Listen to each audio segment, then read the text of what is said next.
Is this contraption working? Are we live? Looks like we're live. What's happening, everybody? Everybody's having a fantastic whatever day you're watching this. So, running a little bit late, mainly because I was doing the read file on Stormy and I was having some technical difficulties, although not too difficult to overcome. I did have to overcome some technical difficulties. Got it all knocked out, though. Got the read file done on Stormy. A couple of questionable things going on with that thing. Why is it that my system tab is showing me that auto start stop is disabled, but it ain't? Anyway, lots of stuff like that I'm going to be looking at. I got to convert a lot of units to freedom units as opposed to miscellaneous units. But aside from that, looking forward to diving in and playing around with that just a little bit. I'm going to go ahead and get everything licensed up. I've got to get the computer unlocked. And then once that thing is unlocked, well, then it's basically all over but the cry. And at that point, get to throw a tune in the girl and see how she does. Now, as far as what I'm going to do with the tune, it's going to be fairly laid back. There's really not going to be a whole lot to talk about. It's going to be a little bit of fueling. It's going to be a little bit of transmission tuning. Really more torque management, driver command torque, things like that, liven her up a little bit, probably some shift points here and there, but we'll see.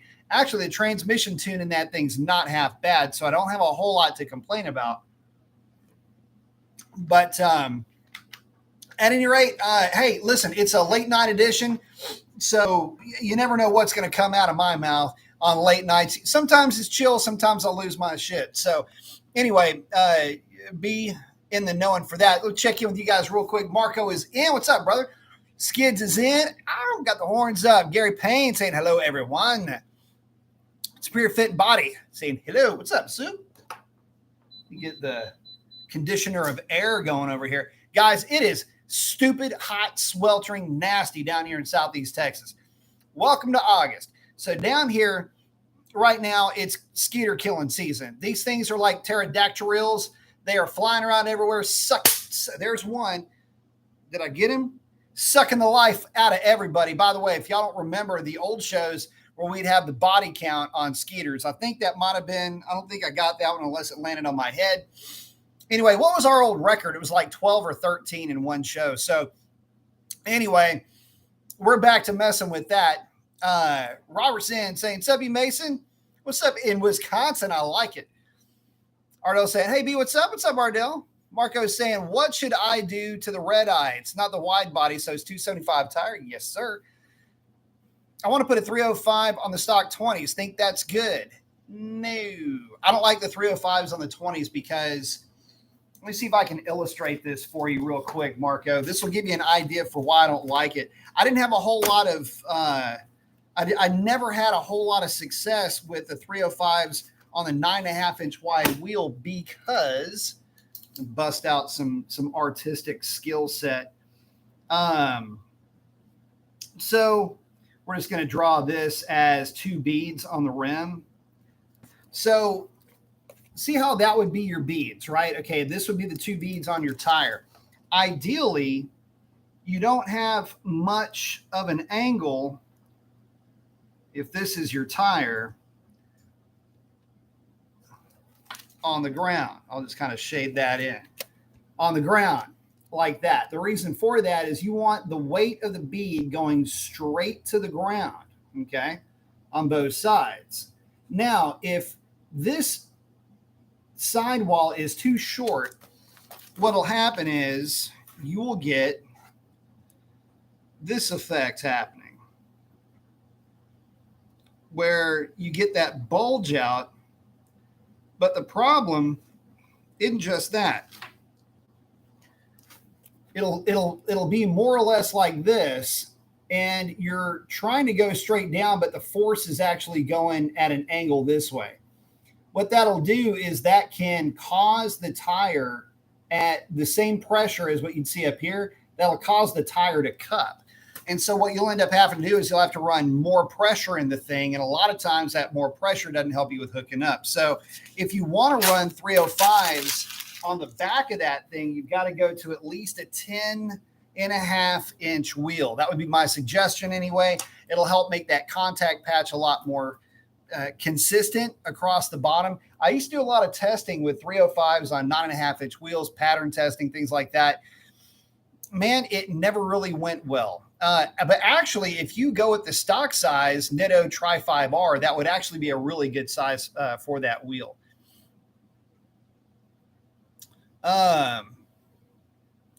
Roy's in saying, hey, B, what's up? What's up, Roy? This kid's saying, just get it off your chest. And maybe it did. I don't know. That Skeeter, I got it knocked out. Like I say, body count was pretty high on one of those shows last year. Superior's asking, is E85 on stock catalytic converters bad? Not really. It's just going to have to deal with more actual volume, like just, exhaust mass. But no, it's not bad at all. Actually, you're going to be running significantly richer. Not on a lambda gauge, but in reality, your stoichiometric value is going to be rich by comparison to gasoline. So no, it's not going to hurt them. You got to remember, you've got flex fuel vehicles out there that run E85 all the time with their catalytic converters. Superior saying have injectors and larger dampener in tune. Yeah, and you're not going to hurt them. Bruce saying, good evening, Mr. Mason. Hope you and your family are doing well. This Texas heat never gets old. Oh, man. That's one way to put it. Thank you. I hope yours are doing well, too. And it never does get old. Makes you feel old, though. Someone saying, hey, B, I'm here at a celebration party for one of my bro's kids. He's going away to the Air Force. Very nice. He's going to be in Texas in a few weeks, probably in San Antonio. Very nice. Got family quite a bit of family that's either been in the Air Force or works with the Air Force or the Navy or the Marines. Summer Night saying, kind of noisy here, so hard to hear. Gotcha. Oh, and Superior saying, good, Catless is too loud. I can get that. Arnold's asking, do you go grocery shopping at HEB? Hell yeah, I go shopping at HEB. HEB's awesome. Best ground up natural peanut butter, best green drinks. Oh yeah, HEB, dude, totally. Me had saying, hey B, haven't caught a live show in a while, but listen later in the background. Hey, very cool. Thank you for that. I appreciate it. I know a lot of folks like having this show on in the background. Usually it's almost always afterwards. And, it's basically, I'm everybody's favorite, idle noise generator in the background, car related noise generator. Oh, Riff saying he was in the Marines in 2006. Very cool. Got a brother-in-law that is a medic in the Navy that works a lot with Marines. But it was after 2006. Well, currently, actually. Smoking at 5 saying, how do you hope all is well? Why does the HP90 not have the cooling fins on the pan like the HP70? No real reason. HP90 just in general, by the way, is way underrated. HP75 might be a little bit underrated too, but nothing is as stout as an HP90. But I've never really noticed it, to be honest with you. There's no real reason for it or to not have it. The transmissions really don't get all that hot. The only thing I can think of is HP70 is kind of a universal fit type of it. Both of them are actually universal fit transmissions. There could be some level of heat dissipation for an HP70 for a truck, but in general, there's not any real performance difference one to the next.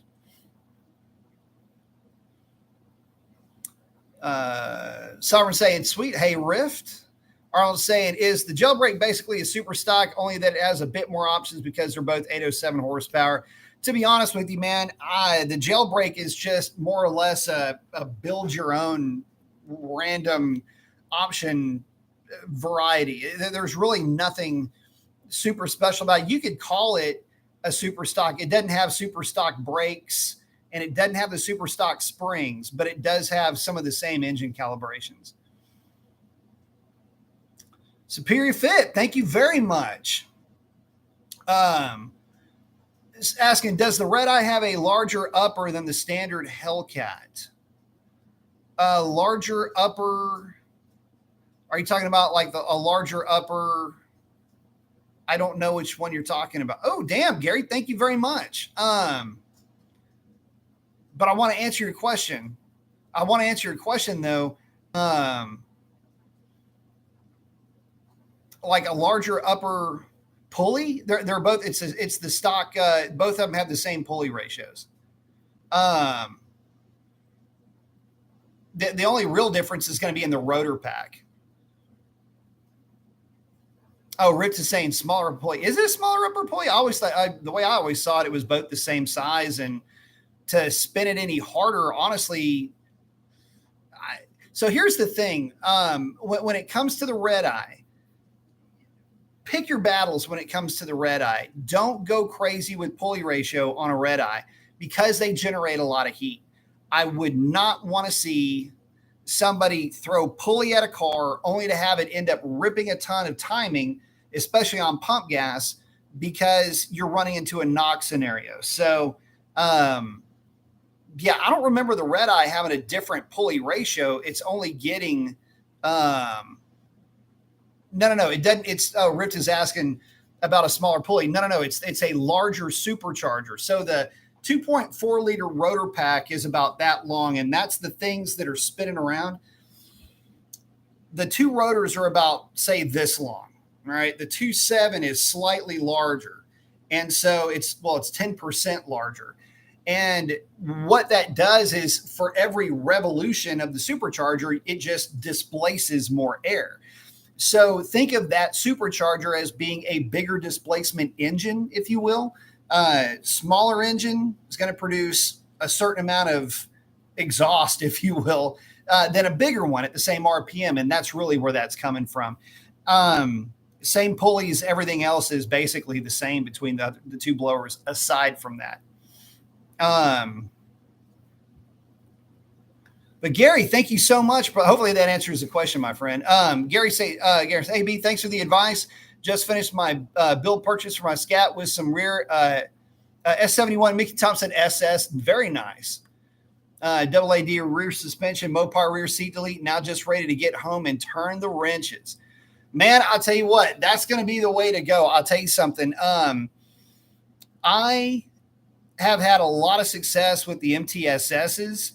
One of the reasons for that is that they are just, the compound is unbelievably good with those tires. Run them at about 22 PSI on the track and about 27 on the street. I think you're going to have a really good, really consistent, fun car with those tires. I tell you what, I am about that close to, once I've done some more stuff with Stormy, to pulling the trigger on a set of ET Street SSs for mine. For the street, for driving around on the street all the time, though, it's really hard to beat the Nitto Tri-5R, but they're just not going to hook like the Mickey Thompsons do. And I don't see us taking Revlon Chandelier. I don't see us taking her on any road trips. Now that I've got Stormy, I will tell y'all a little bit more about Stormy here in a minute, but I got to tell y'all something. The more I drive that truck, the more I'm really falling in love with it. So, but yeah, that's one of the reasons why I would switch back to the MT SSs. Again, I had really good results with those tires, really good experience with them. Plus they look good and they fit the rim nice. So that's another thing. So awesome, man. Well, Gary, I'm stoked for you, man. Keep us in the loop. I would love to see how that car progresses. Definitely awesome. Stoked for you. But thank y'all very much, guys. I appreciate that.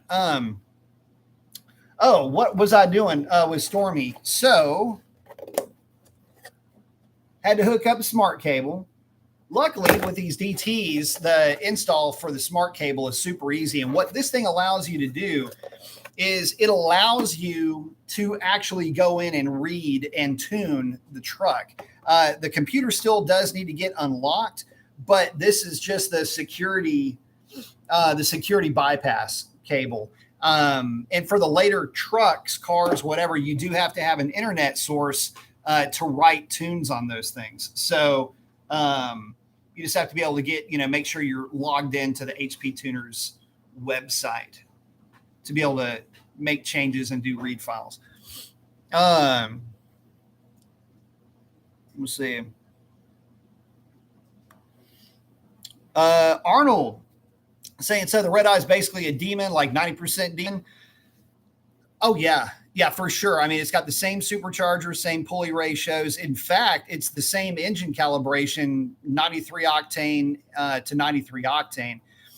There really wasn't any discernible difference one OS to the next, aside from obviously the high octane availability for the Demon, and that did have a significantly different timing table. But for 93, they're identical, with the big differences being primarily in the way that you could option the Demon with a single seat, but you could still option a red eye with a rear seat delete, which I 100% recommend, and a 309 gear, which is in essence the same gear that came in the Demon. So you can still do all of that and have really good brakes. I mean, not that the Demon's brakes are bad, but they're more for racing, where the Hellcat / Red Eye / Dynamic package / original SRT packages, those brakes, the 6-piston Brembos, are really good at hauling these things down from a lots of miles per hour.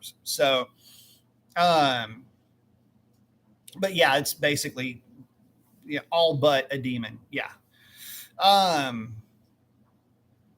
Hemi Heads got a good question asking, has anybody heard anything about the Atura AZ850D R drag radial and when it'll be available? Yes, it looks like it will be Q4, so fourth quarter this year. I will be on the phone with them. I think we're shooting for Tuesday to try to get an actual final update. Last time I spoke with them, it was, I don't have my hat over here. It was Q4 is when they're looking to have them ready. Beginning of Q4. And I am itching to get a set of those. Sam saying, am I the only one who wants to make a fast, full-size van? There used to be a lot of guys that would drag race vans back in the day. A lot of guys. And they were all small blocks. Could have been a Chevy, Ford, Dodge, whatever. All small blocks, all nitrous. Most of them nitrous. Donald's asking, do they have any performance upgrades for the 392 Scat Pack yet? I'm guessing you're talking about direct connection. The answer to that, unfortunately, and for the long term, by the way, is no. Kurt saying no Dodge announcements yet on Roadkill. Nope, those are coming on Monday. Yeah, those are coming on Monday, the 15th, 16th, and 17th. Oh, what did I just do there? SRT Hellcat's asking, hey, B, what kind of engine is in Stormy? Stormy is an e-torque 5.7 liter. It was funny. I was hanging out with Alex. Y'all know Alex Pites. I always tell y'all to go to him if y'all need remote tuning or need stuff done to your Mopars. It's funny. We're hanging out for a little bit today. I had to go pick up the smart cable and check out the new shop. Hadn't had a chance to hang out in a little bit, so it's good to see him. It's kind of funny because, we were talking about what does e-torque even do? Basically between e-torque and regular 5.7 Hemis, there isn't any difference between the two on the dyno. They both make basically the same power. All we can really surmise with the e-torque program is that when you're at a dead stop, I get him. Got a little bit of ring rust when it comes to killing these skeeters. Anyway, when you're at a dead stop, if you romp on the throttle for about a blink of an eye, you get this real quick instant hit of torque. But I don't know if it really helps at all that much, to be honest with you. It does some neat things, how it comes on and will help slow the truck down, and helps the engine spool up on downshifts. Like if you watt the throttle, it'll help to spool the thing up on a downshift, and it doesn't really add any power. But about the closest we're trying to figure is that maybe it pulls a little bit of parasitic loss out of the engine, but it's you can't really see it on a dyno. It's like it's an instantaneous thing. It's like it happens and then it's over with. But that seems to be pretty cool. One thing that I don't think I'll ever get used to is turning off that that freaking start-stop thing, or keeping it turned off. Dealing with it is just still a little weird. Oh, Gary's saying he's running 275 Indy 500s on 275 Nitto Tri-5Rs. Looks like Nitto 5s on stock wheels for daily. Those are good tires for dailies. Riff saying I get a clunking noise on my 2009 SRT8 when I turn in and out of driveways from right past your front. What could it be? I can't find it. So get up underneath there. I had the same issue. Okay. And y'all are going to love this. So it's a crap. Is it a 20 millimeter? 20 or 21 millimeter. And I think a 10 millimeter that you're going to need to have. Anyway, could potentially be your sway bar end links.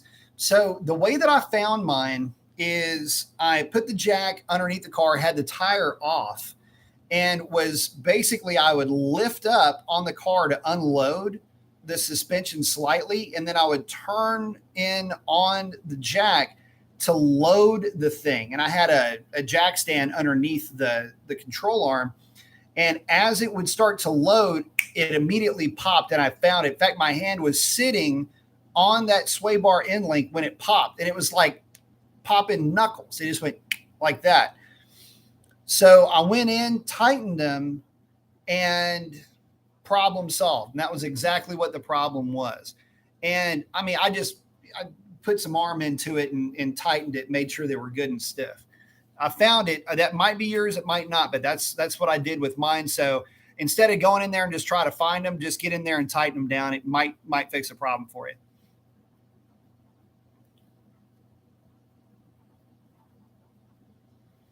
I must have missed something that happened. Sam saying something about Rocky, man. I've been living under a rock, so I must have missed something.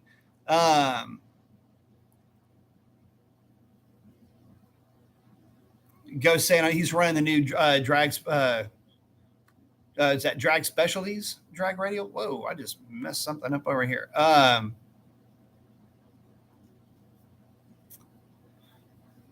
Gary's hanging out with Rift.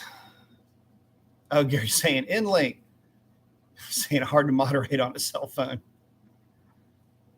He's on the road. Well, be careful out there, man. Be careful, buddy. Spears asking, so since I'm tuned for 85 now, should I trash the incognito sleeve ASAP and put on a 10%? Only if you are tuned for the 10%. There's a significant difference between the two.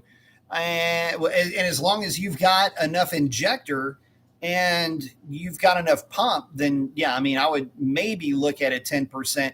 The thing about the 10% is it's like, what do you pair it with? See, my thing when you start really spooling these things up is, do you stick with a 10% lower, or do you go 10% and a 285, or do you just leave it at 10% with the stock upper, which is actually not a bad combination, especially if you're on Echo, because you can turn up the timing and never have a worry with the car basically after that ever again. So, I mean, if you got the incognito on there, and everything's pinned up and everything's good, I don't know that it would be really worth it to pull it off unless you really want to make more power. And in that case, yeah, 10% lower, and then make sure you've got the pump, though, and the injectors to go along with it. Ghost RT saying I run the Nexen and Farah drag spec drag radials. and he likes them. So I actually like the Nexans a lot. I had a really good experience with those tires with that buddy of mine, Ray, in his 1320. And guys, I got to tell you, they're not bad tires at all. On the street, they were hooked. So we had a night where we were on the street. We were running them at 32 PSI because we wanted to run the car in as delivered form. And so it was me and him in the car, and we were trying to run a 12.1. He ended up running a 12.1, and I ended up not running a 12.1. So, but yeah, good tires. Marco's asking, is the 262 better for the street? Well, I got to tell you, the 262 isn't a bad gear. The 262 can kind of get a bad rap every once in a while because at one time you had a whole faction of guys going over to the 309 gear, myself included. But the thing about the 262 is that it loads up the car, loads up the drivetrain, loads up the engine, which means you get really quick boost response with that 262 gear. Gear for gear, you're just running more load on the engine, so it tends to feel snappier, believe it or not, with a 262 gear up to a certain point. I never felt like the 262 was a slouch. I still have my 262, and there was at one point where I actually thought about putting the 262 back into the car. And that would have mainly been to get some of the boost response out of the car. And it would have been a situation where I wasn't going to be taking the car to the track anymore. But since I've had the 309 in the car now for a long time, a lot longer than I had the 262 in the car, I've grown real accustomed to it, and I kind of like it, frankly. So, I would say that, if you've got a 262 in the car and you want to go quicker and you're not planning on throwing the kitchen sink at the car, the 309 can be a decent upgrade. If you're planning on going real heavy with modifications, though, that 262 might be a little bit better for you just to get the car out of the hole a little bit easier.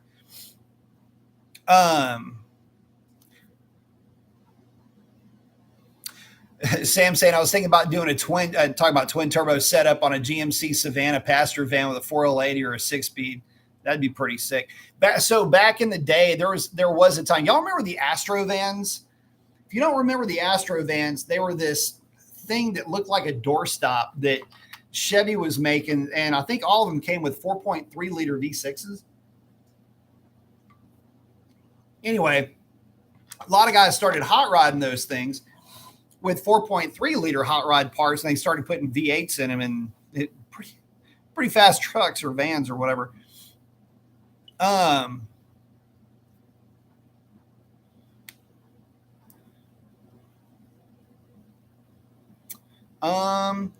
Ripped is asking, what do you think about putting twin turbos on a Hellcat and running them through the supercharger intercooler without any blades in there? Bad idea. Talking about the rotors.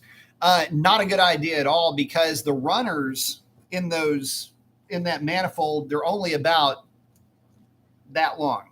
There's nothing to them.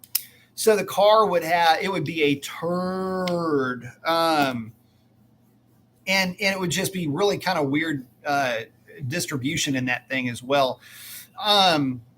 Best bet would be to convert it to like a 6.4 manifold or to a sniper style intake manifold, and then run the twins into that. And I mean, that would really be the best way to do it. Let me say, an odd question. My 18 Scat with leather interior has a strong smell like the new car smell after all these years, garage kept and not driven daily. Anybody else notice this? Yeah, mine still does. As a matter of fact,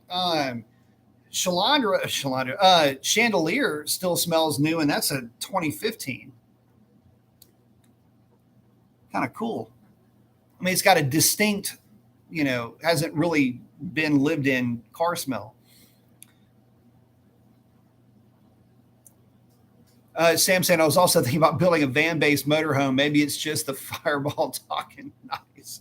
So it's funny you say that, because we almost bought one, and it didn't last too long.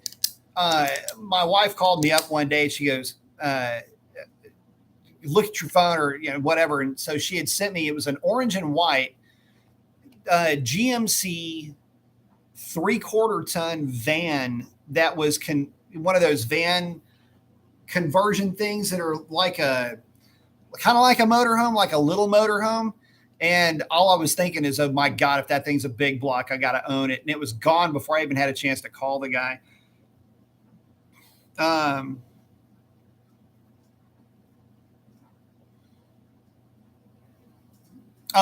Sovereign's saying he hasn't left yet on that road trip. Superior, thank you very much, man. I appreciate that. Thank you very much for the contribution, man. Didn't see a question to go. Oh, here we go. Saying if I do a 10% lower, I will retune. People just giving me shit with the sleeve. And yes, 1300 ID and red eye already has 2 pumps. Yes, right. He's got a red eye. So you're good to go with the pumps. You already got the injectors. The thing is, did you pin the crank when you put the sleeve on there? If you didn't, then yeah, go with the 10%. There's going to be a little bit of grinding you'll have to do, but the 10% will definitely get you where you need to be with that tune. Even with the stock pulley on the upper side, I mean, it's a 9-second car. So it's just, how you want to, it just depends on how you really want to go about making that power. I don't like the idea of running a ton of power through. I'm just not a big fan of the sleeve. And I say that admittedly from a bit of a place of ignorance because I haven't really messed with them that much. But I do know what a 10% lower can do. And I think it'll put you more where you'd really want to be with that car, honestly. Let's see. Make sure I get you guys.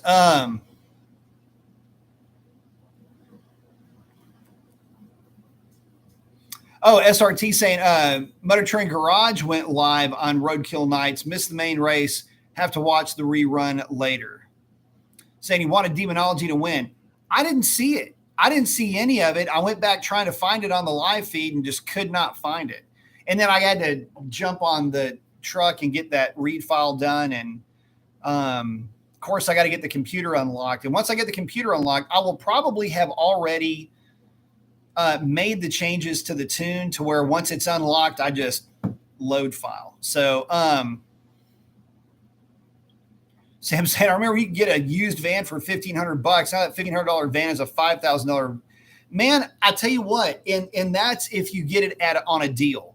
But you're right. I remember those days too. You get a big block 3/4 ton truck for nothing back in the day. So back in the day, you could get an F-250 with a 460, a Chevy with a 454, or a 440 3/4 ton Dodge for nothing. People would just throw them away, basically. I mean, it was like, oh, you need a truck? Yeah, give them the 3/4 ton. It's got this terrible big block in it. They'll love it. It does burnouts down the street. Just let them have it. They would throw them away, basically. And now that same truck, that same big block truck, if it still exists, like if somebody didn't harvest the big block out of it, is about a $7,000, $8,000 truck. It's crazy. Yeah, here's another funny one. So Sierra, what did I pick Sierra up for? Like $5,000? Now I've obviously had to put money into it to get it where it is now, but Sierra, that girl was fairly rough shape, and I felt like I overpaid at $5,000, but it's a 72 GMC. So there you go. That same, and it's a 3/4 ton. That same truck you can't find for less than $7,000 or $8,000 at all, period. Like in any condition. It's just nuts. But, and again, thank you, Spirit Fit. I do appreciate that, bud. Hang on.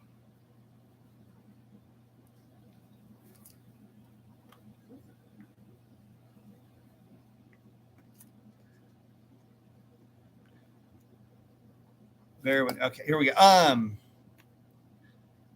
You too, Gary. Thanks, man. I appreciate that. Very much. Thank you. Spirit saying cool. Thank you.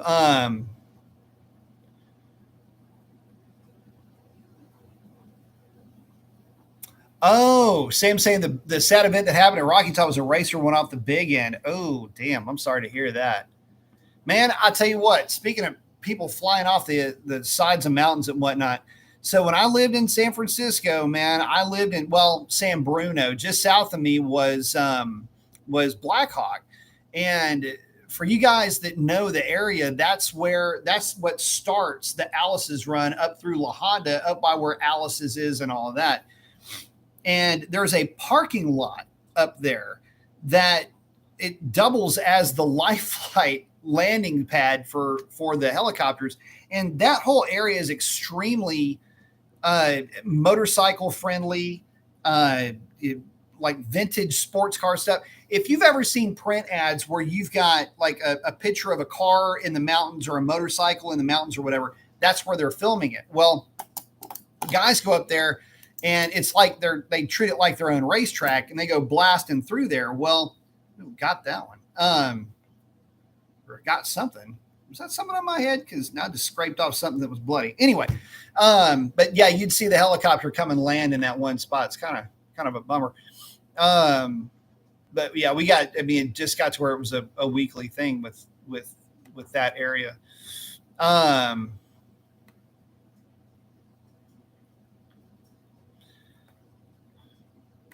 Ghost RT saying my 14 Chally RT still smells new inside and looks new, 140,000 miles. Took it out today for some high-speed runs with my son just to see how this remanufactured NAG 1 training is working. Very nice. So we're saying, oh, snap. Me had saying, dude, I had 2 Astro vans, beat Smurf, best surf vehicle going, as could you could slide a longboard under the seats. Last one was in 2005 and loved it, but it became a maintenance nightmare and got a Grand Caravan now. Very nice. Marco's asking, what would I do if I had his red eye? I would keep it real simple. If it's got a 309 gear, rock the 309 gear. If it has the rear seat delete, rock the rear seat delete. I would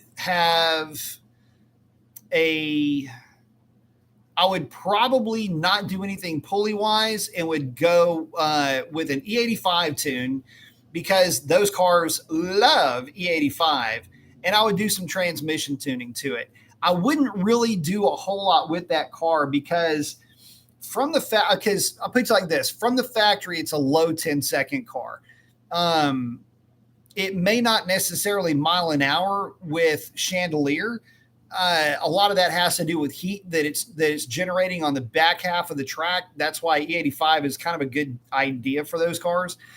But I wouldn't go too nuts with it. The reason why is you'll end up in a weird situation with the car. On 93 octane, you won't really ever be able to take full advantage of 93 octane in general with that car because of the weight of the car, the load, and just to be honest with you, the amount of boost and the heat that thing generates, you're already kind of at the limit for 93 octane. That's why I wouldn't mess with it too much there. Leave the stock pulleys in place, but then put a tune on it for E85. That's actually kind of where the sweet spot is for that car, because stock pulleys on E85, that is a 9-second car. With the tune, all the stuff that goes along with it, it is a 9-second car, or at least extremely close to it. It would be about a 1/10 and a half quicker, for example, than my car on its best day, which is a 1008, but normally runs a string of 10 teens in cold weather. The red eye on corn would at least be a 10 or a 990 car in the same conditions. So on E85. And it's almost already there on 93 octane. It's, a stock red eye on 93 octane in the same conditions. If I run a 1015, the red eye will run a 1018. It might run a 1015 also. I mean, it's my car and a red eye are very close, with the only difference being that I will run down the red eye towards the end of the track normally, but the red eye will get out on me at the tree normally. So that would be kind of my approach to it. And I can say that with all the confidence in the world because I nearly bought a red eye about 6 months ago. And I mean, it was, and that's what I had planned on. Marco's saying he's got a 262 in all the seats. I would still stick with the same program. You can have a ton of fun with that 262. Again, E85 in it, you might be down a tenth. Okay. Tenth and a half really with the 262 versus the 309. Here's the cool thing about a 262. It's easier to hook up at the drag strip, especially at that power level. So, yeah, I would 100% go that route if it were mine, because like I say, I came that close to doing it. The exact same thing.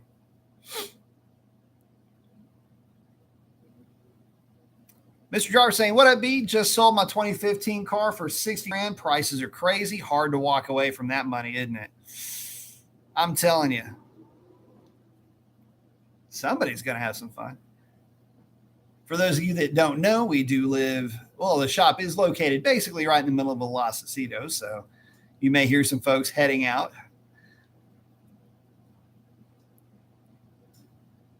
Oh, he said had a yeah, Hellcat for sure. Yeah, their prices are nuts. Hemi would say, no kidding about the price of trucks. Had a 66 F-250 with a 352 and got it for next to nothing. Those days are gone. For sure they are. So I'm saying, I don't have my fancy like button macros on mobile, so hit that like button, folks. Absolutely. Hit the like button, guys.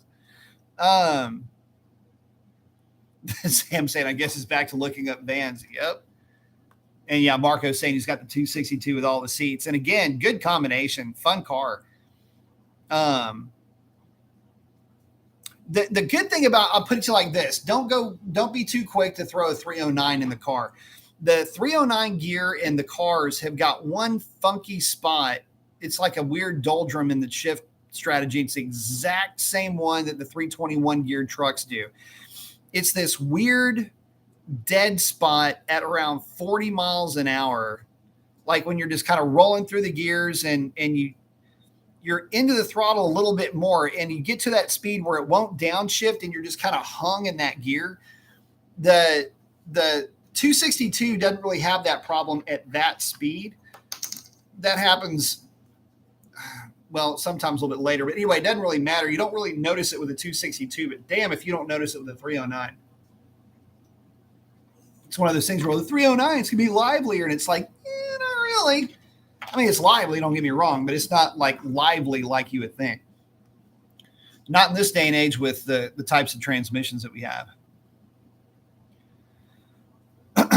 Sam saying I had a 92 D250, bought it and sold it 4 years later for the exact dollar amount I paid for it. I would have probably turned a $3,000 profit if he sold it now. Yeah. If not more. What's funny is that body style, even in the 3/4 ton, is getting real popular.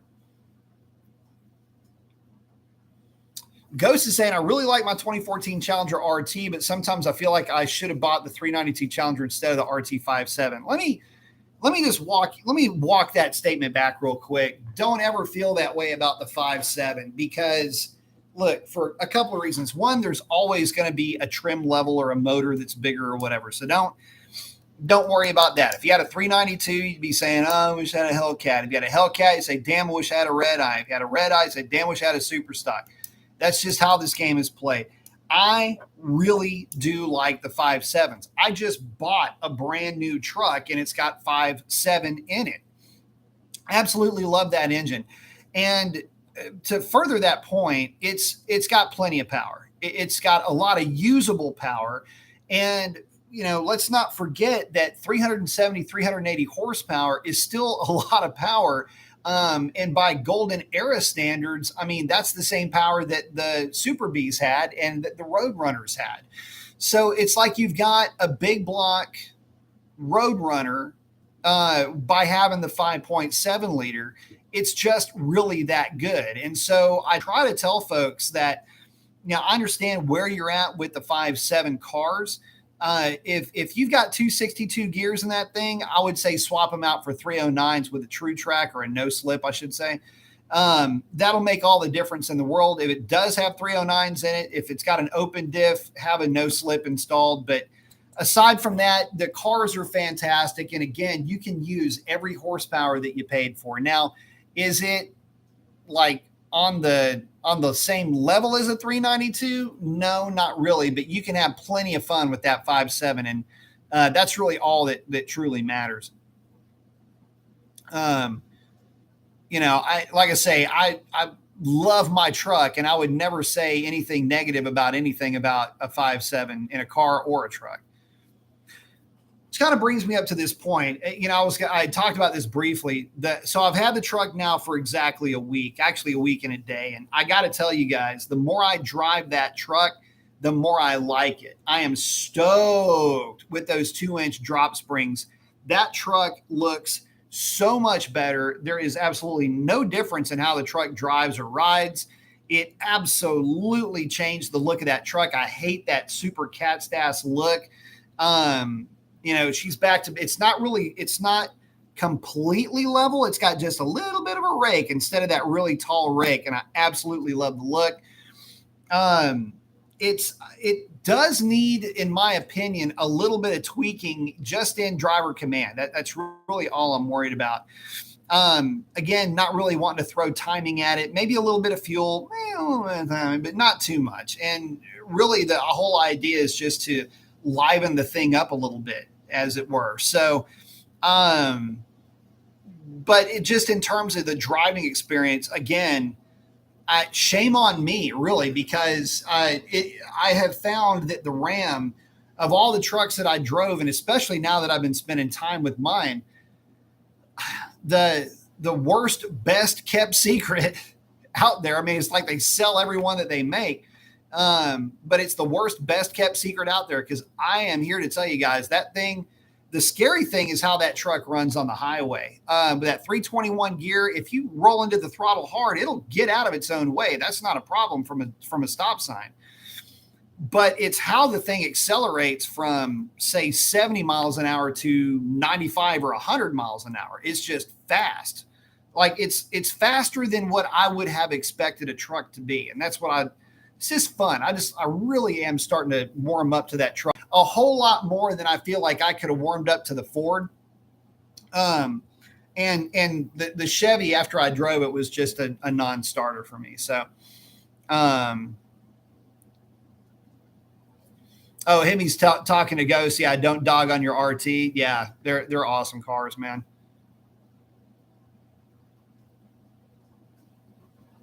That's him saying it was roaches out, but it was a rust-free diesel. Be fun to have, that's for sure. Marco's saying he beat a Huracan on the highway in a roll. Nice.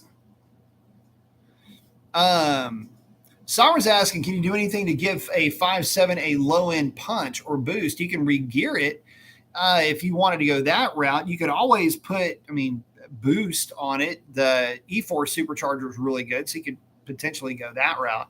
But gearing would be my first route. Mainly because it's, you could always swap it back out if you didn't like it. Spirit saying, by the way, there are a bunch of AZ850s on eBay new. I love them. Hopefully we'll find out something a little bit more solid next week. Marco's saying, I love the 5.7 Hemi. Yeah, I'm a big fan. Here's the funny thing about the 5.7 Hemi. So one of the things, just as a truck owner, that I've noticed with the 5.7 versus the 5.0, because again, I just could not take that 5.3 seriously. The 5.3 and the GM, God, it was just such a disappointment. And there's no reason for it to be bad. I mean, the cylinder heads at those, like, I'm sure with a tune and everything else, that truck would rip. But anyway, one of the things about the 5.7 really versus the Ford is that the 5.7 just has this instant torque response that the 5.0 just did not have. And that means more to me. And the partial throttle transmission mapping is far better than the Ford. Now, in saying that, I was talking to my dad, and my dad knows Fords better than I do. And he's like, hey, let me school you up on something. A lot of what you were probably noticing in the Ford was, I guess what's known in their terms is a fast adapt. And anyway, the way that their adaptive strategy works, sometimes it can cause some of the symptoms that I was describing. And my response to that was, look, I don't care what Ford is doing, fast adapt or whatever. The trucks that I drove sucked to drive. There was only one that I actually kind of liked. And had I not fallen, I'll put it to you like this, had I not fallen in love with the truck that I bought, I would have been very keen on one of the Fords that I drove, but ended up just not working out like that. Put back on my glasses of reading. Sam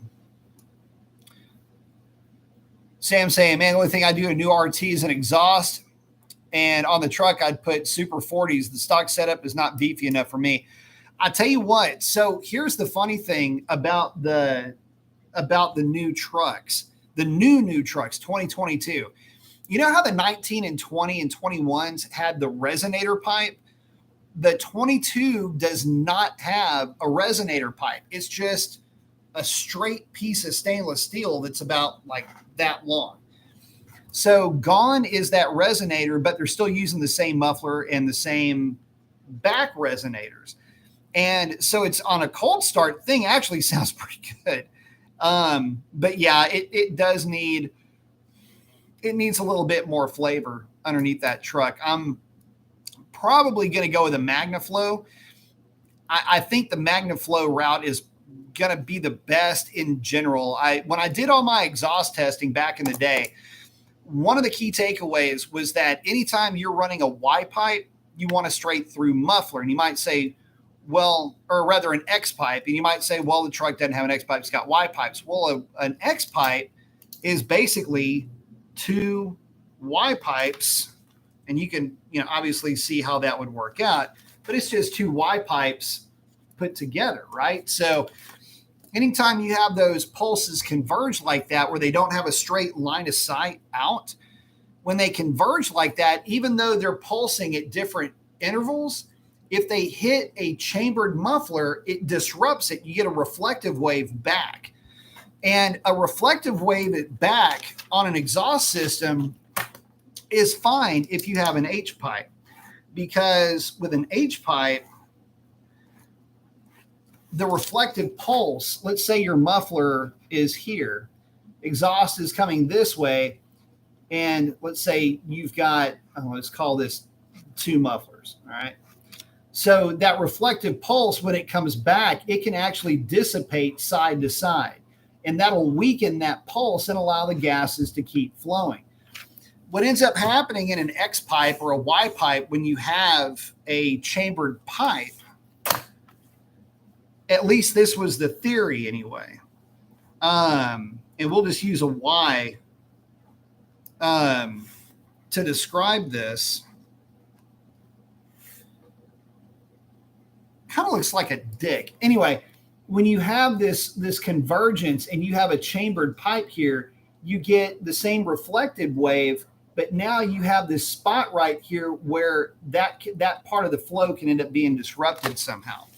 So that was at least the theory, and the same would be this. It would be the same if it was just branching back out into two different mufflers, with the only difference being that you would have two reflective waves coming back instead of one reflective wave down a single pipe. So whenever I had those on the dyno, the X pipe was straight through mufflers, or a Y pipe with straight through mufflers always did at least as good as an H pipe with straight through mufflers, or an H pipe with chambered mufflers like Flowmasters or something like that.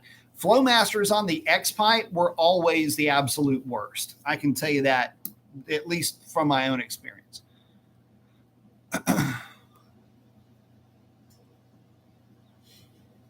And yeah, they definitely need an exhaust. The 5.7s do. Donnie's saying, what's going on? What's up, Donnie? Ghost is asking, would you recommend doing a stroker Hemi with the 5.7, like maybe the 401 from CNC Motorsports? Not really.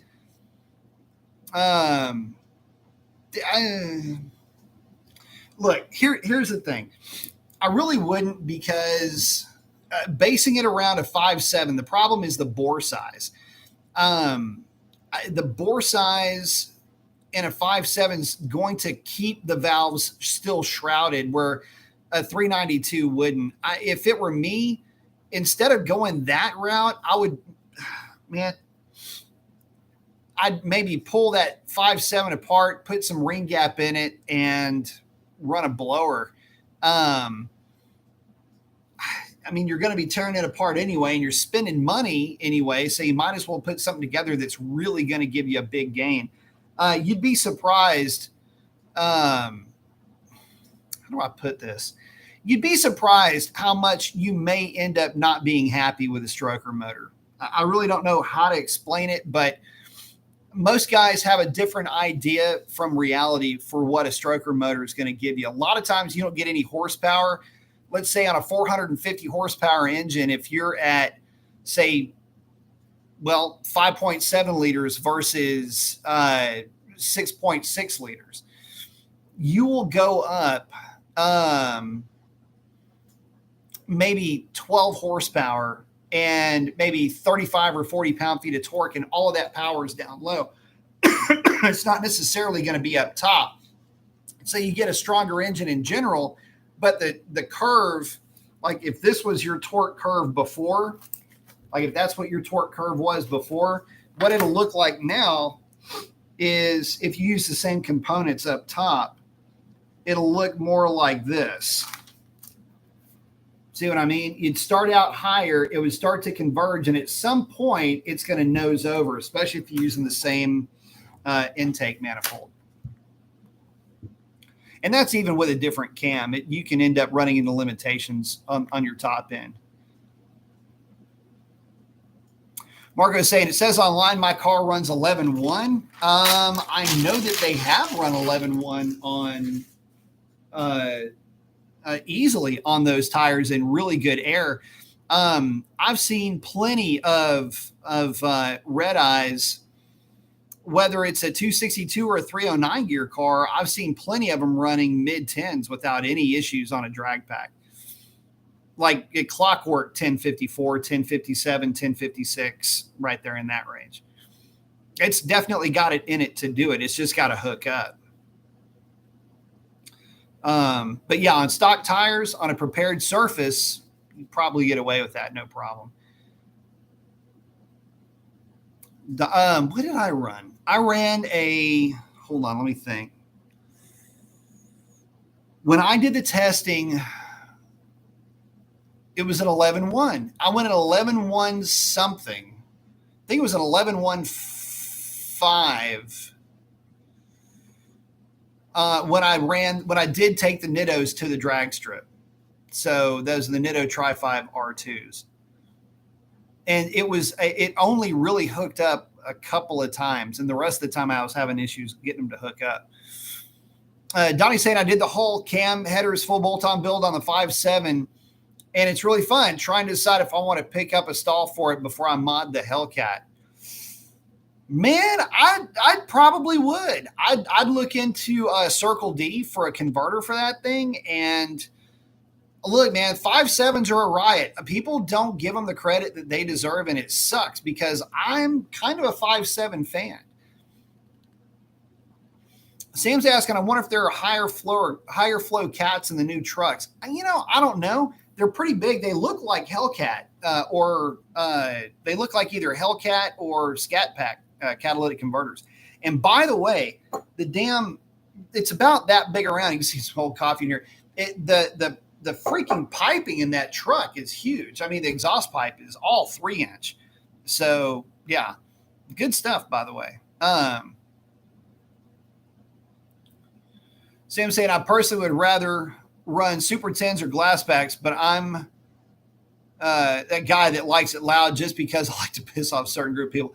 Mine is, I just don't want it to give me a headache. And I'm a lot of times on the phone while I'm driving. I'm in the hands-free thing. And so I've got to have it at least at a level that's not interfering with doing business.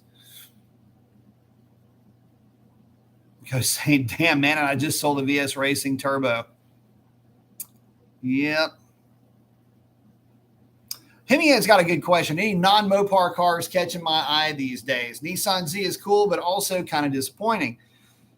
In the shine on the C8s has dimmed for me. Drove a Miata Club, and now I'm going, So here's what I've told a lot of guys about the Miatas.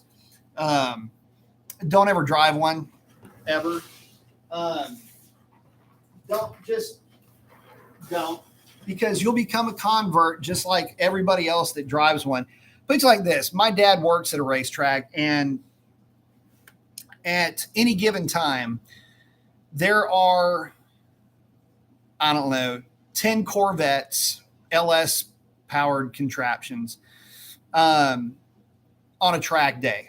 There could be, a certain number of Mustangs, pick a number less than 12 that sounds good to you. But lurking in the shadows, there'll be about 40 Miatas, and they are like freaking swarms going around the track. There is no quarter given, no quarter asked for. They are absolute monsters out there, and they will absolutely rip your head clean off. If you're driving a Porsche, a Corvette, Camaro, Mustang, or whatever you think is fast, get ready to get passed on the outside by a Miata. I am not kidding when I say that the guys that drive the Miatas, just that platform in general, was perfectly designed for closed circuit racing. So tearing up back roads and things like that, you cannot do better than some of those Miatas. And I mean, listen, it is what it is. Every car has its area where it does really well in. There just ain't nothing to compete with it. So yeah, the Miata would be a pretty fun car.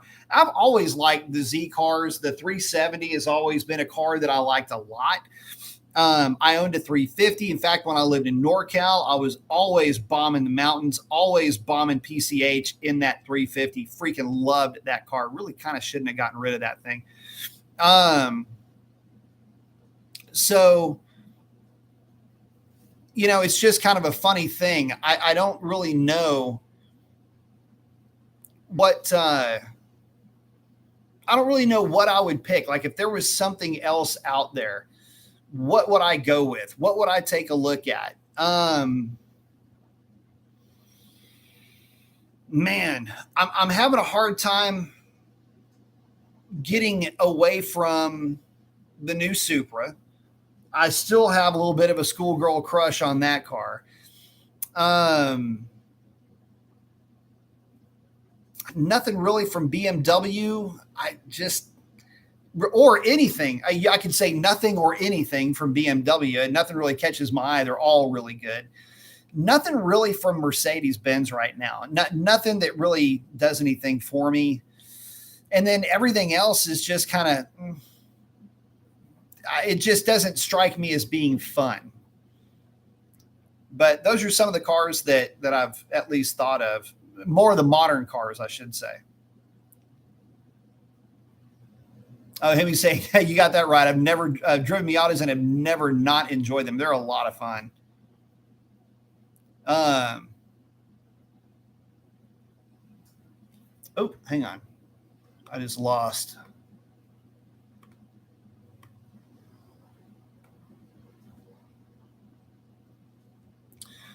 Sage's just asking, do you think a 323 gear will work off the line with 800 wheel horsepower and a 200 shot starting second gear on a Nag 1?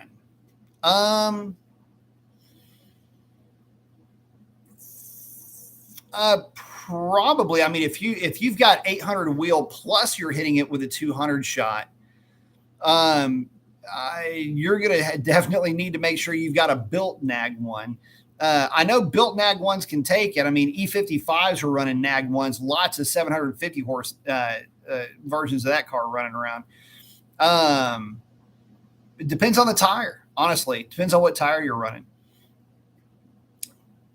but you should be able to make that power level work launching in first if you've got a sticky tire. Plenty of guys with a lot more power than that launching in first gear, so you should be good. Donnie's saying, I feel you on the 5.7 love. Even having both cars, I still feel inclined to continue with modding the 5.7 just because they're so much fun. It offers a completely different driving experience too, which can, add to the flavor of it. I guess Caesar say, of course the car is built. Yeah, I mean, I would assume it is.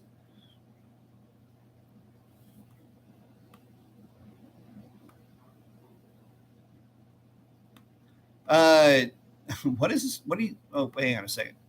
Quit it. Smokes, I hope all you guys are enjoying what's coming. No more driving beyond traffic 2040. Oh,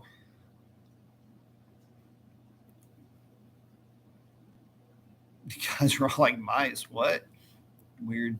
Sam saying, I come from the diesel world. I haven't seen 3-inch from the factory on a truck since the late 90s. 4 is the most common, and the aftermarket is 5. Yep. What's funny is that, I mean, if it weren't for the muffler, you would think that it's an aftermarket exhaust underneath that truck. I'm not kidding. Marco's asking, do you think getting the 10s with stock rims and tires in front and stock rims with drag tires need a drag radial? If you're on a really well-prepped track, you could probably get your car into the 10s. I would say that drag radial will just make it a little bit easier. It's really going to help the most in the 60 foot. The 1-2 shift will still be fine. But if you've got a 262 gear, man, you might be able to sneak that thing out of the hole a little bit easier than somebody with a 309 gear if you're on a good prepared surface. So air those stock tires down to like 22, 24-ish, and that will actually be a really good test. I think you could do it. The car's got the power down low to get it done. So that's really where all basically it's all like, it's just all in the wheelhouse of the red eye, getting that thing out of the hole. That's why it's like, man, you can get it to cover a 10 though. I know guys that have run 10s, but they've all run them on drag radials in the factory size.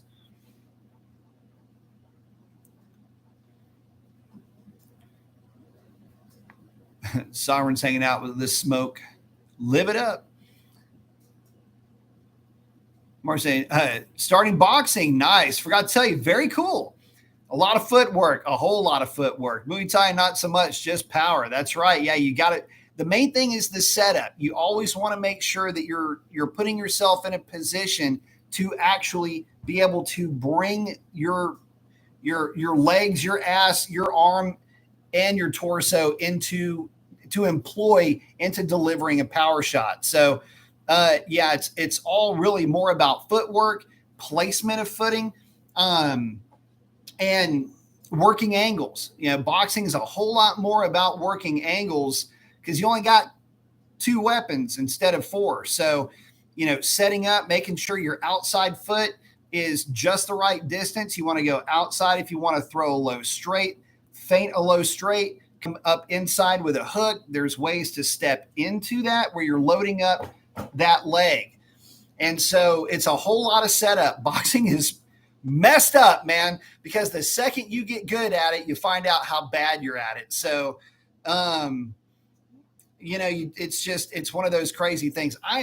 Gotta get by that new boxing gym. Well, it's the old owner of the other one, but anyway, got to get back in and train. Cardio is getting a lot better though. Like I say, I got big into rowing of all things. C2, the Concept 2 rowing machine. Started doing that because I couldn't lift anything. My shoulder was so jacked up, I literally had to retrain myself how to throw a ball. And so anyway, I got into rowing for cardio, and because it hits legs and arms and basically everything. And right now, if you guys are into rowing or know about the Concept 2 rowing machine, I'll give you an idea of how either really good or really bad I am at it. But my personal best is 8 minutes and 22 seconds on 2,000 meters. And my best sprint to date for 500 meters is 1 minute and 42 seconds. So I don't even bother looking at national rankings. It doesn't do me any good because I'm barely even in like an age class that's way above mine. It's pretty bad. But yeah, that's some of the stuff I've been doing, mainly just to keep wear off of the ankles and to try to help build legs, build arms, and just build cardio more to the point. So, and typically my split is I'll do a 2,000 meter hit, and then I'll rest 2 minutes, and then I'll do a 500 meter sprint.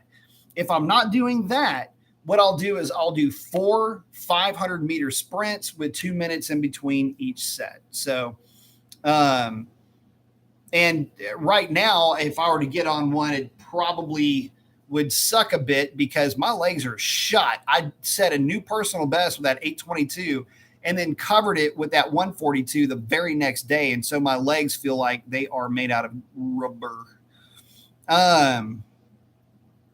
But congratulations, that's awesome. The main thing is footwork drills. And whereas with Muay Thai, you can set up leg shots, even if you don't have to be fully planted, and you can be off balance and still move into position and still move into check. The problem with boxing is if you ever find yourself off balance, it's a tell. Just like in Muay Thai, it's a tell. But if you're caught off balance, the guy is going to move to plant as he sees your tails putting you in an off balance position. And that's when you get hit with something you never saw coming. Ask me how I know.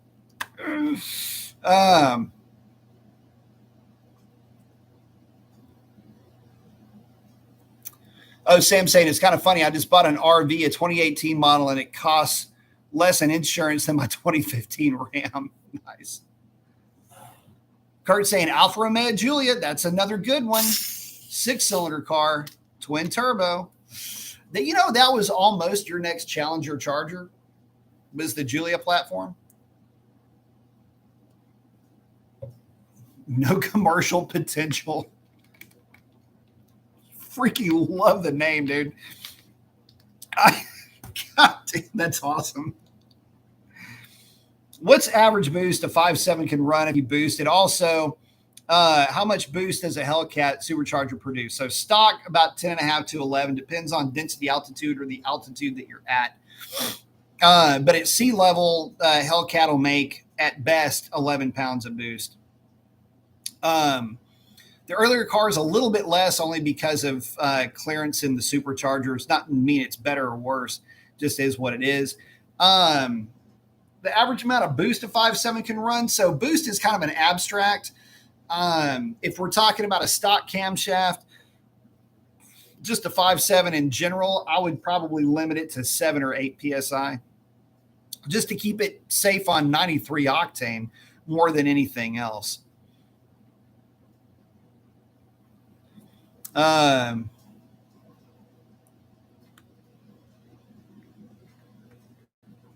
Why does my computer keep doing that?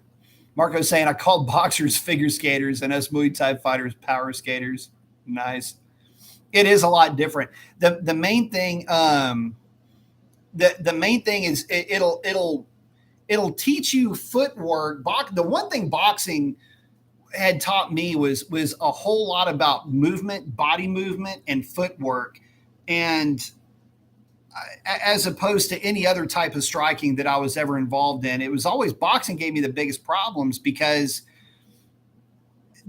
no matter how quick I could have been, if I was out of position or if the other guy was in position and I didn't recognize it early on, it's one of the boxing's a funny thing where technique, just like any other striking or any other martial art has, but boxing's funny because it's so dependent on footwork and it's so dependent on foot placement and timing in a weird way. But it can definitely, I mean, it's all about being a well-rounded striker. If you're getting into boxing, A lot of times getting into boxing is really more so you can see what somebody's doing, see how they check. Are they a shoulder check? Are they going to parry? How are they going to take care of this?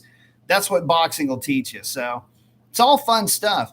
Before I will not let this slide. If I will be remiss if I don't tell you. So if you're getting into boxing, remember the heavy bag is there not for you to be all wailing on. Don't treat the heavy bag like it owes you money. That the heavy bag is for you to judge distance and to place your feet, especially for hooks. So, it's to judge timing. It's to judge distance and how to load your body up. How to, like, you throw straight. When you come down straight, you're going to throw a hook to the body, straight to the body. You're going to parry out. That's what you're going to use the heavy bag for. Don't get on there and start throwing haymakers on that thing. You will explode your shoulders if you try to do that, and your training is going to go completely out the window. Again, ask me how I know.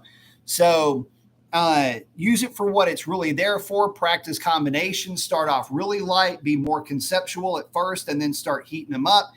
Once you do that, then you're going to be working primarily and looking at where your feet are. You want to make sure that the side of the bag is center line when you're throwing hooks. It's things like that that'll help you develop power shots and to help you develop power where you may not have been able to recognize the position before. And that's really what the heavy bag is for. But please take my advice. Do not get in there and start wailing on that thing, because if you're out of position or if you wing a hook, you will jack up body parts and it'll screw up your training. Sorry, we can't beat him. I eat him. Oh, Tyson. Sorry, I'm saying hit that like button. Sam saying only 11 psi. I'm used to running 36 psi in a stock 5.9 diesel. That number seems small to me. Well, it is small compared to what diesels have to run, for sure. Marco is saying boxing's a lot more head movement as well, because you don't have to worry about kicks, knees, elbows. Yeah, that's very true. And he says, now I see why boxers punch a lot harder. So that's one thing you will probably notice right off the bat, especially if you're training with kids. Have you ever trained with kids that have been in boxing since they were like 6 or 7 years old? One thing that you'll notice, especially if you're coming from like any of the Asian martial arts, anything that's heavy into kicking, Muay Thai is a good one, anything like that, you'll find that the kids, if you're training boxing, a lot of times you'll get put in there with like 14, 15, 16-year-olds, find that they hit a whole lot harder than their weight class would have been in anything else. And again, it's because of foot placement, footwork, and really it's setting up, and it's just the leverage that they can put and the power that they can generate because of how they're planted. They're just able to utilize a direction of force so much better because that's what they've been doing. Marco's saying heavy bag for cardio. Yes. 3 on, 30 off. 3 on, 30 off, or at least 2 on, 30 off is a good one to start with. And again, you're starting off light. All you're doing is you're training footwork. You'll get into that big. Go on and on and on about some of those drills. But side-to-side movement, front and back movement at your 45s, stepping in, step side, step forward, step forward. By the time you're done, this is the funny thing. By the time you're done, your calves are going to feel about that big around. It'll feel a lot like you've been, working on leg checks with as much as movement as you're going to be doing, except in this case, it's like you're doing mini lunges. Let's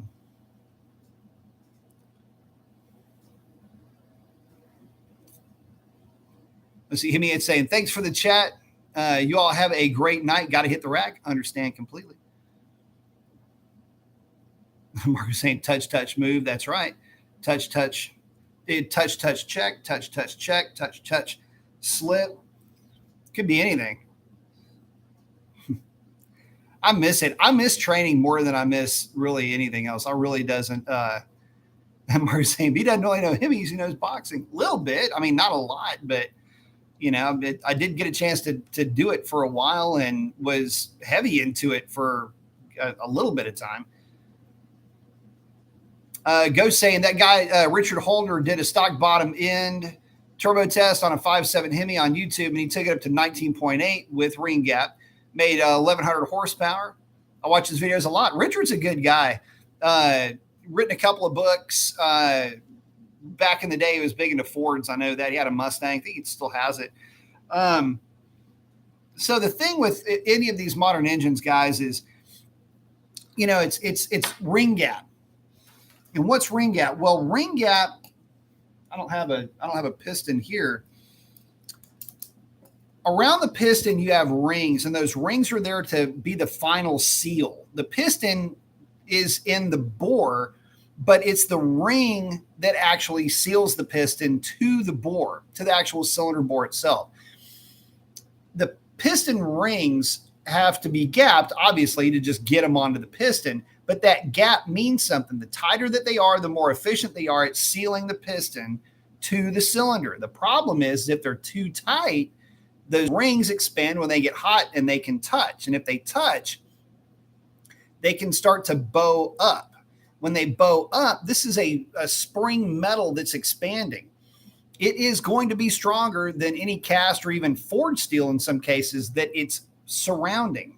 And it can pop the ring land right off of the cylinder or right off the piston. It rattles around in the cylinder and either goes out the exhaust, beats up the cylinder walls, tears up valves, things like that. Basically, it's very catastrophic failure.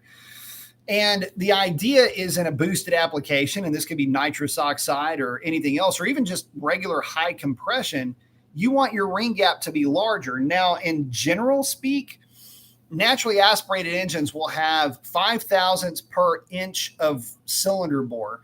And for really 5.5 thousandths per inch of cylinder bore. And boosted application typically will have 6.5 thousandths per inch of cylinder bore, give or take. About the minimum you want to see is somewhere around 25 thousandths on the top ring and like 27 thousandths gap on your second ring. You never gap your oil ring. But the idea, again, is to create a situation where you've got enough sealing surface. In other words, you're sealing, not sealing, but sealing surface with the rings when they get hot, but not to where they butt up and create a catastrophic issue. I know that in a lot of those tests that you see online, they will go in and actually ring gap the hell out of those things. They'll go in with a ring gap. It could be as much as 30 thousandths ring gap. And the reason why they're doing that is they're literally doing everything they can to keep the short block intact. And when you really start turning up the boost, lots of cylinder pressure, lots of heat, you've got to open up that ring gap to kind of some obnoxious numbers as far as what the gap is, if you're going to be running the power up to some obnoxious numbers. And it's something that a lot of guys don't think about. This is one of those funny. So here's the deal, dude. This is one of those funny things that gets lost in the, I don't know, gets kind of lost in the translation when you're talking about LSs can take all this power. It's like, no, they can't. They really can't. What ends up happening is guys will take an LS, throw a ton of boost at it, blow it up, and then just go buy another LS. A lot of LS guys are really good at swapping out short blocks, or at least converting what was left of a long block into a short block, because pistons and rods and whatnots start to exit stage left and stage right. So that's really one of the bigger issues with the LS, just how cheap it is. But if you take any of these engines, doesn't matter if it's an LS, doesn't matter if it's the Ford stuff, it really doesn't matter, all of them, open up ring gap, you'll be in pretty good shape. So, well, what about the 5.0? You don't ever hear the guys talking about that. So I'm not an expert with a 5.0, but my understanding is, well, let's say the 5.0, the 5.7, and everybody else, let's say they all use a ring gap of, say, 20 thousandths. Well, the 5 liter's got the smallest bore of the group, and 20 thousandths represents a larger percentage in terms of that equation that I was giving you, where you want to have, 5.5 for naturally aspirated, 6.5 thousandths per inch of cylinder bore. It's going to be closer to that for the 5.0.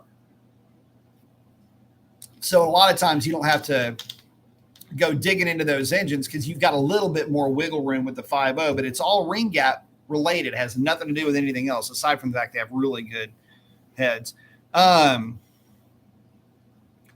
Ghost is saying I probably wouldn't go over 10 PSI using 93 octane fuel. It depends on the cam. If you're using a stock cam, then yeah, I wouldn't go over 10 PSI.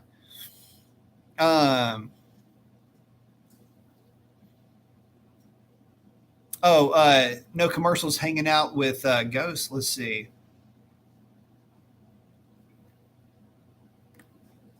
Marco's saying, come on, Rocky 2. Oh, Ghost saying it was all done on a dyno, not in an actual vehicle. I still go back to that video from time to time because I was actually shocked. Oh, talking about Richard Holder's build is what it looks like. Yeah, those are all what we would consider laboratory engines. I mean, those are just testing proof of concept. Chances are that build, well, I guarantee that build wouldn't work because there's not a platform that it's really built for. So, that's the main takeaway a lot of times with that stuff too, is that, there's, you see all this testing, which is great that they're testing, but you don't get the full, how do I put this? So we can talk dynos if you want, since we're kind of chatting about that now. One of the issues that, you'll have is if you ever have an engine dyno, you're not running the full front engine accessory drive normally when you see the stuff in tests. Front engine accessory drive includes, but is not limited to, but it will have at least water pump and an alternator. Really, you're going to be water pump, alternator, an AC pulley that you're spinning, but not the AC engaged. In fact, all cars kill the AC when they see wide open throttle be requested, but it's still, an inertial that you have to build up or to overcome because you're spinning a freewheeling pulley. You don't have tensioner pulleys. You don't have idler pulleys, or power steering for that matter. And so because of that, or a clutch fan, which for a lot of guys, that was part of life. You had a clutched fan, which is kind of one of the funnier things, if I'm thinking about it now, about the DT truck platform, because they don't really make that much different power than the DS, which had a clutched fan. The newer trucks are kind of about the same power, but just without being encumbered by that fan. There's a lot of hot rod parts on these new trucks. I think I can get some power out of this thing. If I had it on 93 octane, I could probably drag a good chunk of power out of them. But the one problem that I have is that it's the exhaust. The log manifolds just absolutely suck. So really, to get any more power out of the thing, even with the rest of the hot rod parts being on there, the exhaust is the choking point, the manifolds really. And I would have to put a set of long tubes on that truck for it to really wake it up. And that's not happening anytime real soon. But I do want to wake it up a little bit. So we'll play with some other things.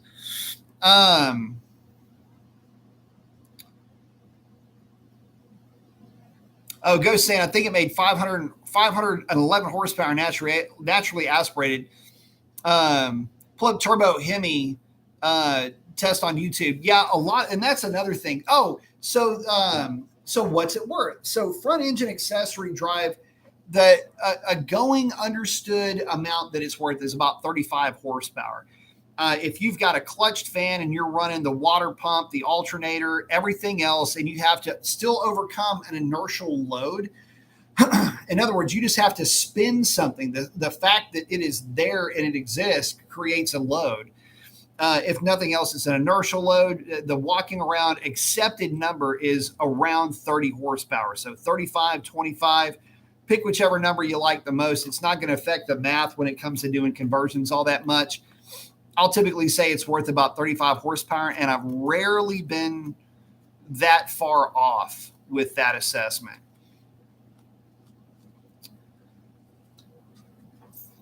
So you're saying, thinking of changing from MS 109 to E40 mix of 109 and E85 or C85. Will this allow me to run more timing, adding 15% fuel?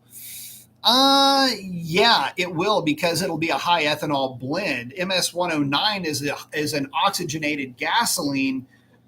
E40, or a mix of 109 and E85 or C85, is going to be a higher mix of methanol.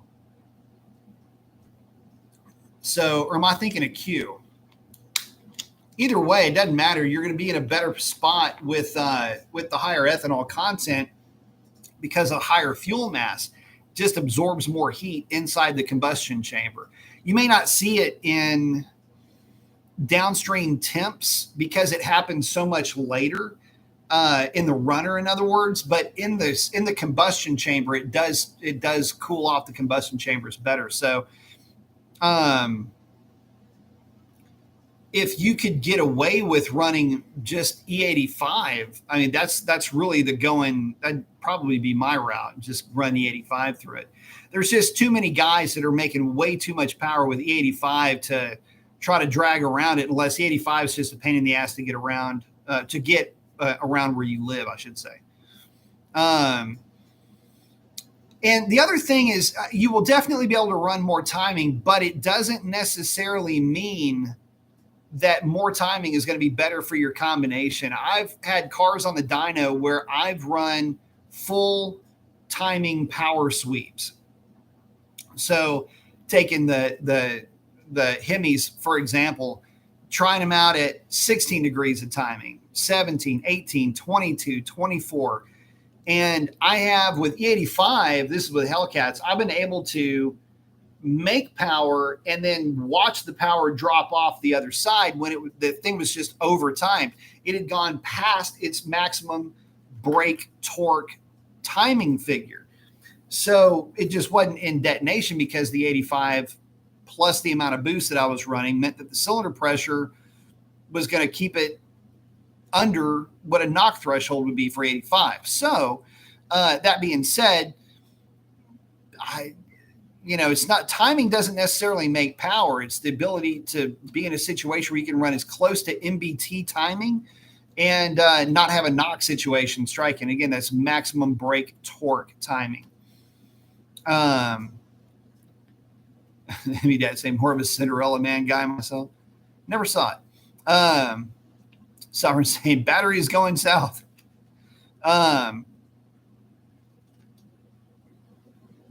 Non-commercial likes turbos instead of superchargers. They are more efficient.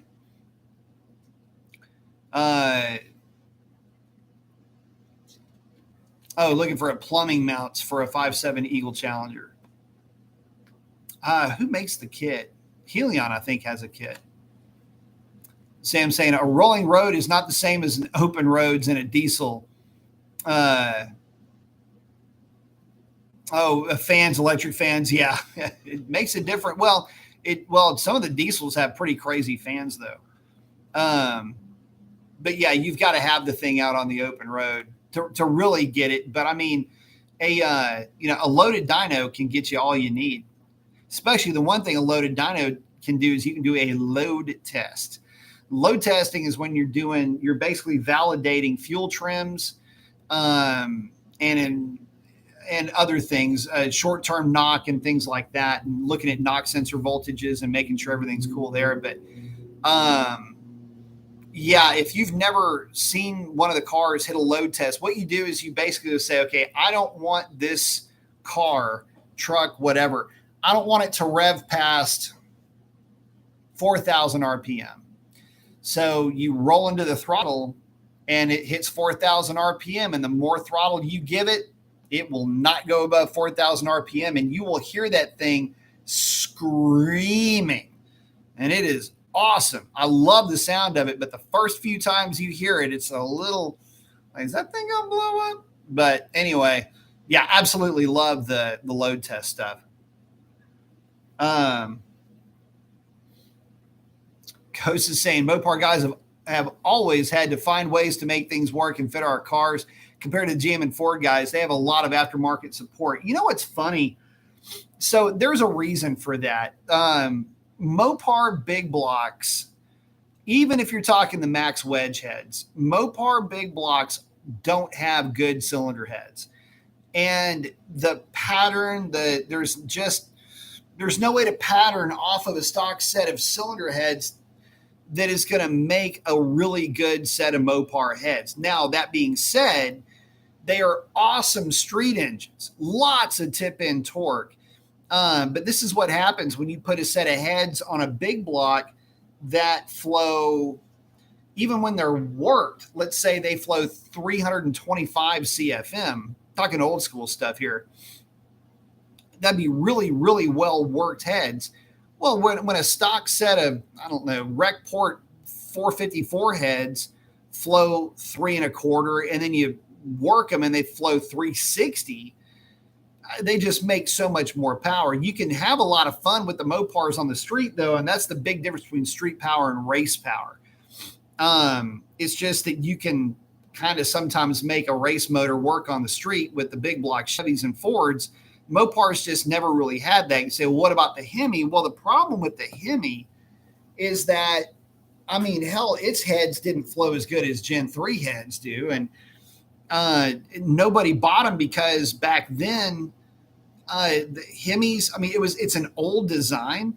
So you got to remember that, you know, the Hemi had been out since forever. It's one of the absolute oldest engine designs when it comes to internal combustion anyway. So there's better ways to get air and fuel in and out of an engine than just the Hemi. And so they're tumble port. They don't like cold weather. They don't like cold starts. They're temperamental, can be a real pain in the ass. And so they work great under boost, and they work great with, you know, high RPM and compression, provided your piston isn't so heavy, because again, it's in a hemispherical combustion chamber. A lot of guys don't realize this, but there is a point with Hemis where the more compression and the faster you try to make them, you can actually start going backwards with them. Lots of weird stuff happens in Hemi heads once you start trying to go high compression, because you have this dome within a dome. And when everything kicks off and fires, you can actually have flame front propagation issues. And it's just kind of Hemis are weird, which they can be a little bit complicated. Pistons get heavy. But for steady state, they're really good. And in boosted applications, they're very good. One of the reasons why Hemis were so popular in aviation engines, by the way, this is where all of this stuff comes from, is all aviation based. But Hall Scott made aviation engines back in the day. It was a 5-inch bore with a 7-inch stroke, and they were true Hemi heads. Nothing that you see today from the 60s. Like they say, it's not a real Hemi. Well, the Hemi wasn't a real Hemi, not by aviation standards anyway, not by engine guy standards, because back then they literally had a cylinder that went into what it was really a crank case. That's all it held, was the crank. Didn't have cylinders or anything. They were all overhead cam. Cam was gear driven, by the way, bevel gear, went from the crank to the camshaft. Camshaft worked both sides. Intake and exhaust, and it was the cylinder head was a cast tube that had a hemispherical portion of it where the valves had seats, and they just went back and forth. And what it was really good is moving a whole lot of air in and out of an engine that had not that much compression, because they're very good at being volumetrically efficient. They're just not thermodynamically efficient. That's where a wedge head has a significant advantage. High velocity, high swirl, just not as they're just a lot more thermodynamically. In other words, you can extract more force down onto the piston in a shorter amount of time, whereas the Hemi can actually draw in a whole lot more air. In essence, you can drag in more air at a lower RPM, or at least at a fixed RPM with the Hemi, because of the actual total flow. Anyway, lots of weird stuff. I can go on and on and on about the old stuff.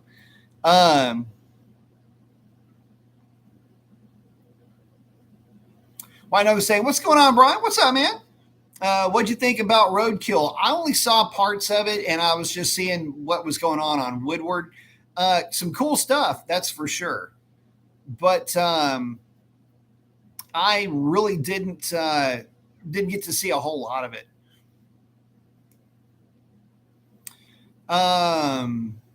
Ghost is saying, do you know anything about the Predator heads for the big block Mopar? It's basically a canted valve, big block Chevy style cylinder head. They flow like 500 CFM, but it's not a stock style factory Chrysler design. Not super familiar with it. There have been attempts at running canted valve heads on Mopars before. That's probably more like what this one would be. So yeah, if it's more or less walking in lockstep with that, that's probably what it is. And yeah, those heads would look a lot like the big block, like the Mark IV heads you can find on a Chevy big block. Got to remember, guys, the Mark IV was designed to take out the Hemi. That was the whole idea with that engine. Plus, it was easier to put together. Some funky valve train geometry, but that's one of the reasons why it existed. One of the big reasons why it did so well, too, was that they had found they could build it cheap enough and build it in ways that you could put it in a dump truck. You could put it in a passenger car. You could put it in a pickup truck, and it would make financial sense to do so, where the Hemi really didn't. What you have to remember about the Hemi back then is that the Hemi was as close as you could get to dual overhead camshafts without having dual overhead camshafts for the day. And it is kind of still the same to this day. I mean, you can see how the rockers are laid out and why folks would think of it in that way. So in terms of getting air into and out of a void, it's really good at that. It's just the compression and extracting power out of it that you can run into issues.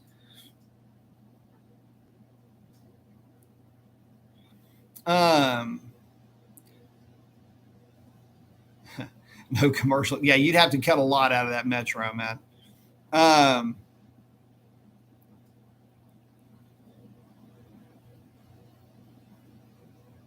A white knuckle, I did not see the demon looking shirts. I really didn't. I didn't even see them. Some of the interviews, I had some stuff going on like in the background, and some of the stuff that I was hearing, I could really only bear with it for 30 seconds at the most. I ended up just kind of checking out after a couple of those interviews. I was really more or less wondering what we were going to hear, what was coming down the pipe, what was going to be is something going to slip, what's going on behind the scenes. That's really more what I was looking at.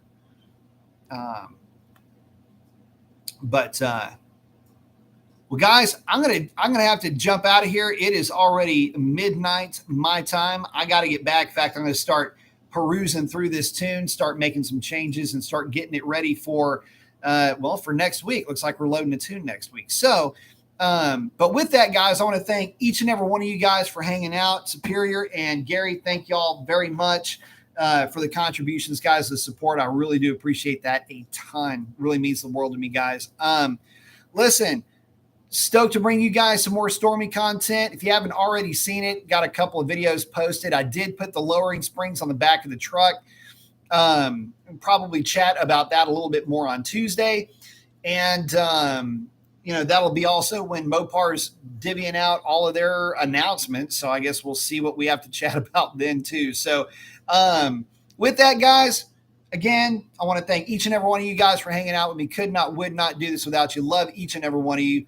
Guys, get out there and do something cool for somebody. Chances are they need it way more than you know. And with that, that is a wrap. Y'all take it easy. Have a great one. Adios.